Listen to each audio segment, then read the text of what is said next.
નમસ્કાર મિત્રો, GK in Gujarati ટોપ 15 પ્રશ્નો ભાગ 2 માં આપનું હાર્દિક સ્વાગત છે.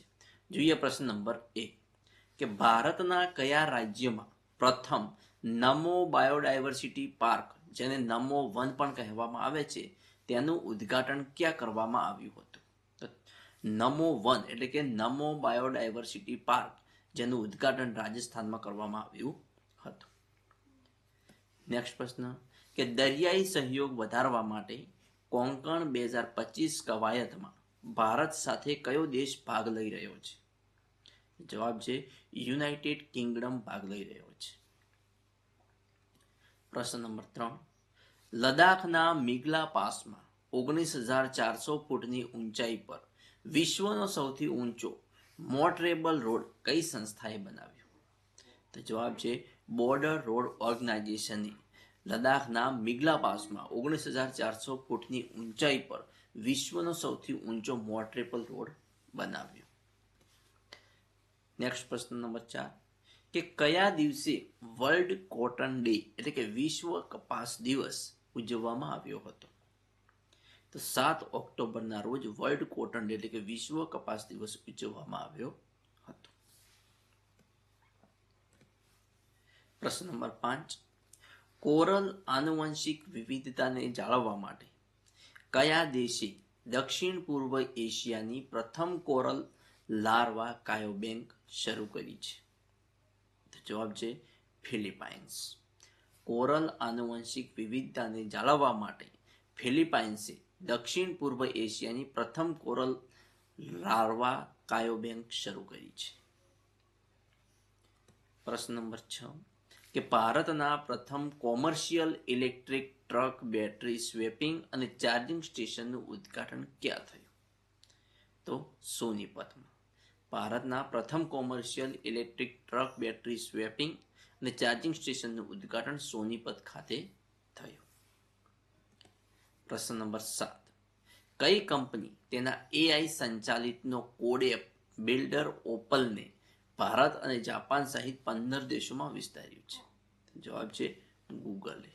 ગૂગલ કંપનીએ તેના એઆઈ સંચાલિતનો કોડ એપ બિલ્ડર ઓપલને ભારત અને જાપાન સહિત 15 દેશોમાં વિસ્તાર્યું છે. પ્રશ્ન નંબર 8 કયા રાજ્ય સરકારે જ્ઞાન યજ્ઞ મંડપ ડિજિટલ લાઇબ્રેરી બનાવવાની જાહેરાત કરી છે? તો ઓડિશા રાજ્ય સરકારે જ્ઞાન યજ્ઞ મંડપ ડિજિટલ લાઇબ્રેરી બનાવવાની જાહેરાત કરી છે. પ્રશ્ન નંબર 9 કે 2025માં ભારતનો પ્રથમ મિસ યુનિવર્સ તાજ જીતીને કોણે ઇતિહાસ રચ્યો છે?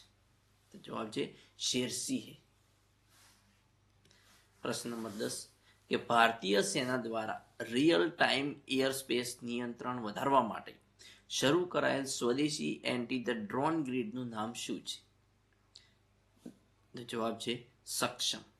ભારતીય સેના દ્વારા રિયલ ટાઈમ એર સ્પેસ નિયંત્રણ વધારવા માટે શરૂ કરાયેલ સ્વદેશી એન્ટી ધ ડ્રોન ગ્રીડનું નામ છે સક્ષમ. પ્રશ્ન નંબર 11 વેનેઝુએલામાં લોકશાહી અને શાંતિપૂર્ણ સંક્રમણને પ્રોત્સાહન આપવાના તેમના હિંમતવાન પ્રયાસો માટે નોબેલ શાંતિ પુરસ્કાર 2025 કોને મળ્યો? તો જવાબ છે મારિયા કોરિના મચાડોને. વેનેઝુએલામાં લોકશાહી અને શાંતિપૂર્ણ સંક્રમણને પ્રોત્સાહન આપવાના તેમના હિંમતવાન પ્રયાસો માટે નોબેલ શાંતિ પુરસ્કાર 2025 મારિયા કોરિના મચાડોને મળ્યો. નેક્સ્ટ પ્રશ્ન 12 કે સારે જહાં સે અચ્છા કોણે લખ્યું છે? સારે જહાં સે અચ્છા હિન્દુસ્તા હમારા કોણે લખ્યું છે? તો જવાબ છે મોહમ્મદ ઇકબાલે લખ્યું છે. પ્રશ્ન નંબર 13 કે જામનગર જિલ્લામાં આવેલા ગોપ મંદિર કઈ સ્થાપત્ય શૈલીના છે? તો જામનગર શૈલીમાં આવેલા ગોપ મંદિર એ ચાલુક્ય શૈલીના છે. પ્રશ્ન નંબર 14 કે મીરાબાઈએ તેમનો દેહ કયા સ્થળે છોડ્યો હતો? તો મીરાબાઈએ તેમનો દેહ દ્વારકામાં છોડ્યો હતો. નેક્સ્ટ પ્રશ્ન નંબર 15 કે ઉત્તરાખંડમાં કયા સ્થળે ભાગીરથી અને અલકનંદા નદીઓ મળીને ગંગા તરીકે ઓળખાય છે? તો જવાબ છે દેવપ્રયાગ. ઉત્તરાખંડમાં ભાગીરથી અને અલકનંદા જે નદીઓ મળે છે અને ગંગા તરીકે ઓળખાય છે તે સ્થળ છે દેવપ્રયાગ. મિત્રો, આવા નેક્સ્ટ 15 પ્રશ્નો જોવા અમારી ચેનલને સબસ્ક્રાઇબ કરવાનું અને તમારા મિત્રો સાથે લિંક શેર કરવાનું ના ભૂલતા. Thanks for watching my video.